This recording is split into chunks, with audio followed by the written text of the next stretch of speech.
Une question liée à votre quotidien ce midi dans ce RTL Info, bienvenue. Comment glisser de la légèreté dans notre vie? Question qui va vous intéresser certainement et dont on parle avec Geneviève Mahin. Bonjour. Bonjour Olivier. Vous êtes coach, formé également en nutrithérapie, psychothérapie et vous publiez notamment un livre sur cette question du lâcher-prise. Oui. Vous amenez le lecteur et la lectrice à se poser des questions. Vous commencez par « Et si l'objectif n'était pas d'être heureuse ?» On commence rarement les bouquins comme ça. Hein. Qu'est-ce que vous voulez dire par là? Je pense qu'on recherche beaucoup à être heureux et c'est un peu une course effrénée et on a tendance à oublier qu'on est ici pour expérimenter en fait une vie, une expérience humaine avec tout ce que ça engendre en fait d'émotions qui peuvent être agréables ou désagréables, confortables, inconfortables et qui nous permettent en fait d'avancer sur notre chemin. Et je pense que c'est ça aussi la raison pour laquelle on est là, c'est pour contribuer avec tout ce qui nous est apporté en fait. L'objectif, c'est il faut être parfait ou pas du tout? C'est ce que la société nous demande quand même. Hein. Oui, on le voit dans les réseaux sociaux, on le voit avec les médias, on le voit aussi avec cette envie d'être aimé, d'être reconnu.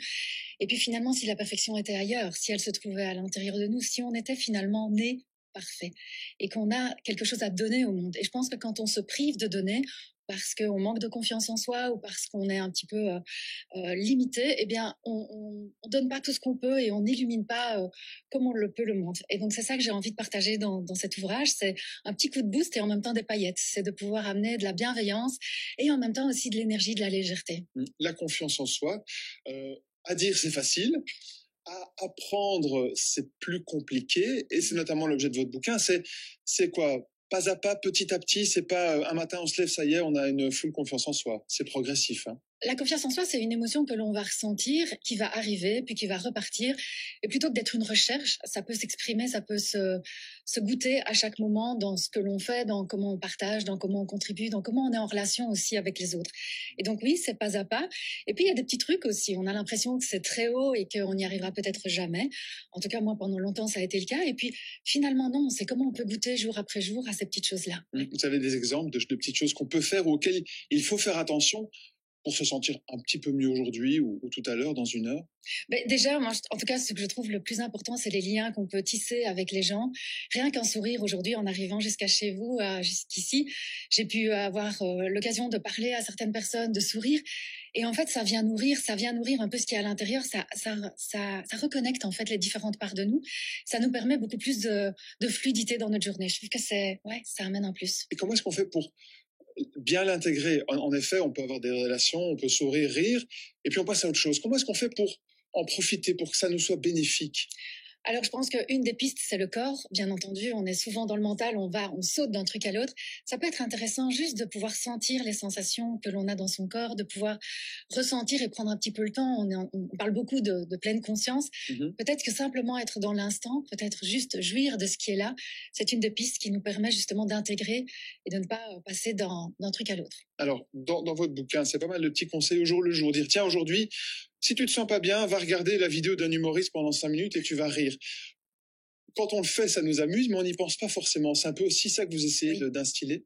Oui, je pense que je partage souvent beaucoup de messages et parfois j'ai du mal à les mettre moi-même dans mon quotidien. Et donc c'est parti en fait d'une envie juste pour moi, de dire mais comment en fait je peux incarner ça. Et donc j'ai eu envie de le partager aux personnes que j'accompagne, aux personnes qui sont dans mes accompagnements, et de pouvoir amener justement jour après jour un peu un coup de pied au derrière bienveillant, mais en même temps des paillettes et de la motivation. Donc alors, oui, c'est chaque jour. Il y a créé votre liste Joker, notamment.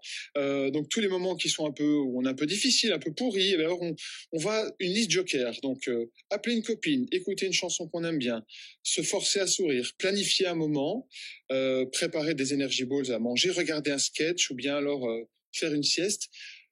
Ce sont des petits moments qui ça marche chez vous, ça fonctionne chez vous? Oui, ça fonctionne. Ou aller chez les personnes aussi qui m'inspirent. Il y a des personnes comme ça qui m'inspirent, des mentors, des guides qui me disent des choses que parfois j'oublie et j'ai besoin de les réentendre encore et encore. Et je trouve que c'est ça, c'est la répétition. N'essayons pas de faire des grands pas, mais plus des petits pas jour après jour, et c'est ça qui va nous mener vers plus de bien-être, plus de légèreté, surtout en ces temps pour l'instant un petit peu bousculés. Vous placez comme petit conseil dans l'agenda, listez 30 de vos qualités. Ouais. 30. Oui, il n'y a pas un zéro de trop, c'est ça, 30. Parce que je crois qu'on est souvent très dur avec soi-même et on manque d'autobienveillance. On aura tendance à dire à quelqu'un, mais non, mais c'est pas grave, mais ceci, mais cela, mais par rapport à soi, et surtout dans la relation à l'alimentation, par exemple, on va être très critique, on va s'en vouloir, on va se culpabiliser, on va, j'aurais pas dû, je ne devrais pas, etc. Et je trouve que si on était un peu plus bienveillant envers soi, si on prenait un peu mieux soin de soi, on pourrait aussi mieux contribuer et mieux prendre soin de l'autre. Donc je pense que c'est important. 30 quand même. Non? Oui. On y va? On fera ça, on fera le test, mais que chacun fasse le test. C'est Oui, vrai bien qu'on sûr. arrivé à 7-8, on va commencer à se poser des questions et c'est Mais c'est ça. intéressant. C'est ça, Et bien entendu, c'est quand le cerveau est bloqué qu'il va commencer à être créatif et voir des choses qu'il ne voit pas de façon automatique. Ça va prendre un petit peu de temps et grâce à ce bouquin, finalement, vous nous proposez des moments pour prendre le temps pour soi. Ça s'appelle Mon journal et moi, comment illustrer mon quotidien, paru chez Racine. Comment illuminer mon quotidien. Comment illuminer mon quotidien, c'est encore mieux. Merci beaucoup en tout cas d'être venu en direct ce midi, Geneviève Main. À bientôt. À bientôt.